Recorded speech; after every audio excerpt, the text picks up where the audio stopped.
A lot of people get meditation wrong.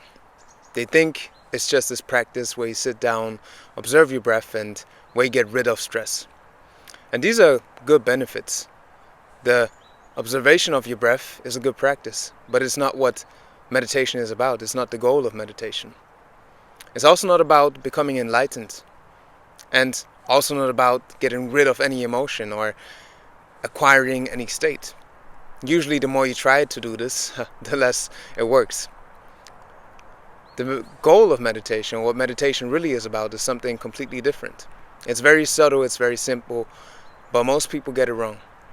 And that's what we're going to talk about today. So what is meditation really? Of course, from my standpoint, from my point of view, from my description. You can use it for yourself how you want to. But this is how I see it. Meditation is about being aware that you are the observer. And not just when you sit in your practice, not just while being seated.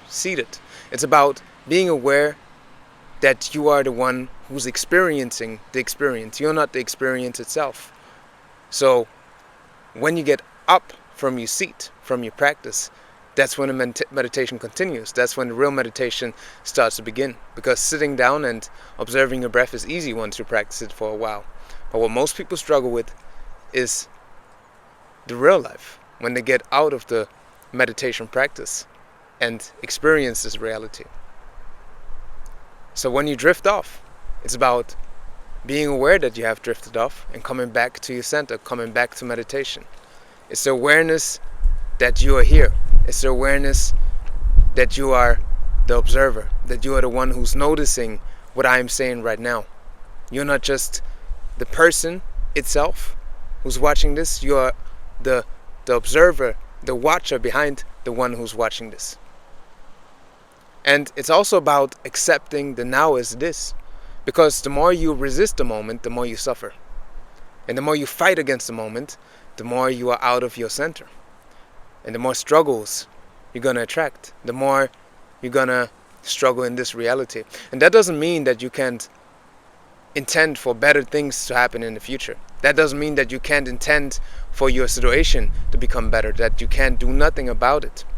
But the moment as it is right now is like it is for a reason. And it's perfect the way it is because it's always here to teach you something. It's always here for your highest good. But you have to see it and you have to acknowledge it and you have to embrace the moment as it is. And this is not easy. We all go through struggles in this life. We're all human beings and we all have our own challenges that we need to master in this lifetime. But the more you can be in the now and accept the now as it is, embrace the now as it is, the more you are in your center, and that's when you come back to meditation. So even when you're aware that you're struggling against the moment, that's already the only thing you need to come back to who you truly are, to come back to your observing state, to being aware that you're the observer. And what's also important is to release your judgment. Because in reality, there is no good or bad. There is no right or wrong. It's just the judgment that you give to these events, to these experiences that you experience. And I'm not saying there's no evil. I'm not saying that there are no people with evil intentions. Of course there are. But then it's also about the perspective. How do you see the evil? Because the evil can inspire you to change something in this reality. It can inspire you to make different things in this planet. It can inspire you to contribute to a positive change. And without darkness, there's no light. Without light, there's no darkness. So even judging yourself or your experiences, it's okay. But you can remind yourself that it's just your perception, it's just how you see it. And when you come back to a neutral state, you can choose a different response. You can decide what this means to you. You can choose the meaning. But you got to come back to the awareness. You got to come back to this neutral state, to your center, to the awareness that you are the observer. And how does this apply to real life? How does this work in real life? What you can do is to simply ask yourself, where's my attention? Or where has my attention been? When you catch yourself drifting off during a conversation, let's say you talk to a friend and you notice that you think about what you're going to cook in the night, or you think about the appointment that you got to got to go through later on in the day, you simply notice that and come back to the conversation. You notice that you have drifted off, that you went to a different place, and simply noticing that helps you to come back to the present moment, to be in the now again, to be back in the awareness of you being here. And about the response, usually when somebody insults you, or when somebody comes up to you and uses words that might offend you, it's your choice to feel offended. It's your choice you have the choice to respond how you want to respond. But most people automatically respond by insulting them back, or by getting angry, by feeling offended. And these feelings have their own place. Of course, you have the right to be offended. But at the same time, when you're aware that you can choose your response, and somebody walks up to you and insults you, you can simply look at him and say thank you. Or you can look at him and walk away, or you don't look at him at all and you just keep on walking. You can choose a response, and you don't have to react automatically. You don't have to have this automated reaction that you've been programmed with. Because why are you reacting this way? Because you have been taught to react this way. And when you come back to your center, when you remind yourself that you're the observer, that's when you can choose a different response. Or even when you catch yourself being angry, even when you catch yourself being insulted, you just notice, okay, I feel insulted right now. I feel anger right now. And then you can choose a different response. And even if you decide to insult this person, or even if you decide to punch this person in the face, which I don't recommend, but even if you decide to do that, it's better to do it from a state of being conscious of the consequences that might appear by choosing this decision, being conscious of the energy that you're putting out. I'm not saying that you should always take everything lightly, and that you should just take everything on a light shoulder. You know, there are moments in this life where you have to defend yourself and where you have to step up for yourself. But it's always better to do it from a grounded state. It's always better to know when to engage and when not to engage.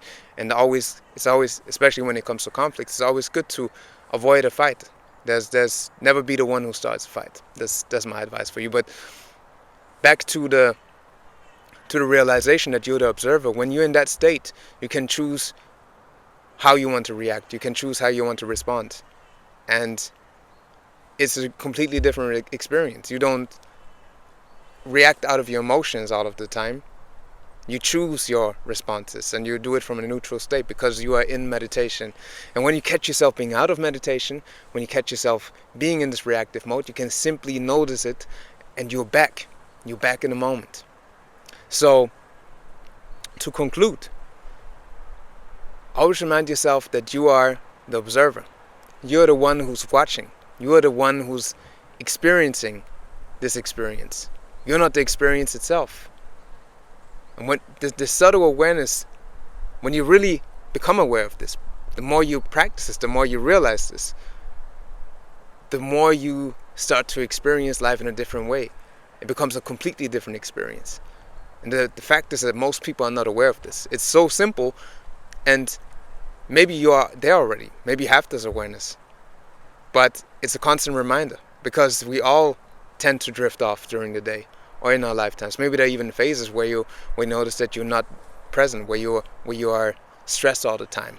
And those are just indicators to come back to your center, to come back to peace, to come back to what you truly are, who you truly are. And like I said in the beginning, it's not just about sitting down, paying attention to your breath, meditating in a seated position.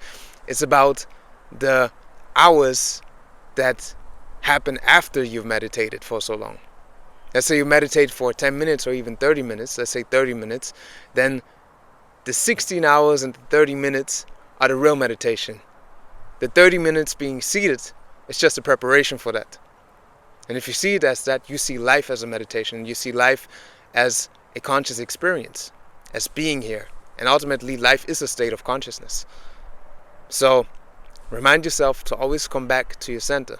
And all it takes is noticing, being aware of what's happening, being aware of what you're feeling. And what you can also ask yourself, in moments where you feel angry, in moments where you feel devastated, in moments where you are frustrated, which will happen, you can always ask yourself, what is the lesson here? Or what is the universe teaching me? Or what is the good that I'm overseeing here right now? What could possibly be good about the situation?